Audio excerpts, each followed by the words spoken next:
Hello, I'm Kevin Honeycutt, and welcome to this episode of Raising Digital Kids. This episode, the theme is, don't become a digital orphan. Now, what on earth could that mean? I collect books of ghosts. This is one of the books that I've collected. I collect books with pictures of other people's families that are lost in time.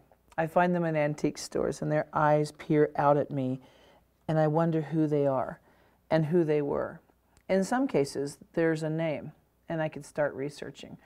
A lot of times I hit dead ends, but sometimes I find out more information. But a lot of these folks, there's no name, and I don't know who they were or what they cared about. They're just lost in time, digital orphans. Now, what's amazing is that this is a leather time machine. Okay, back in 1890, 1880, this book was put together, and these pictures were all in it. And the people had their picture taken, one quick picture of themselves, and sent it through time. How far can it go? Depends on how long the pictures can last. But these have lasted a very long time. The thing is, and let me just put a picture up here, and let's look at this lady here. I actually have a name here, Delta Giffen. I'll just stick it right here so you can kind of see. So she had her picture taken on a special day, and it cost money back then. You had to be very still. It was a sacrifice. She had this picture taken. She looked into the camera. She looked into the future. But there's nothing about her in here except for a picture. I mean, she's sort of lost in time. In fact, I have this book now, and whoever was her family, whoever cared about her, no longer possesses the book. They might not be alive. So she's lost, stranded, a digital orphan. Not even a digital orphan. She's a literal sort of orphan in time. And I feel for these people, so I collect these pictures. And it reminds me that we need to think this way. We shouldn't let ourselves be digital orphans. What do I mean? When you publish pictures online, and you don't name them, you don't claim them, you don't tag them, they're just pictures. Well, they're destined to be lost on some dusty server rack in the future, very much like these old tin-type pictures, or these old daguerreotype pictures.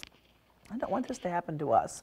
I want us to be intentional about what we say, what we believed. So your great-great-great-grandkids can find you and read your words and hear you talk, because these days, an interview with one of these guys, it's on the record. There you are out there talking. Now imagine these people, did they know that their little time machine was going to come all the way to 2010? I bet they had no idea.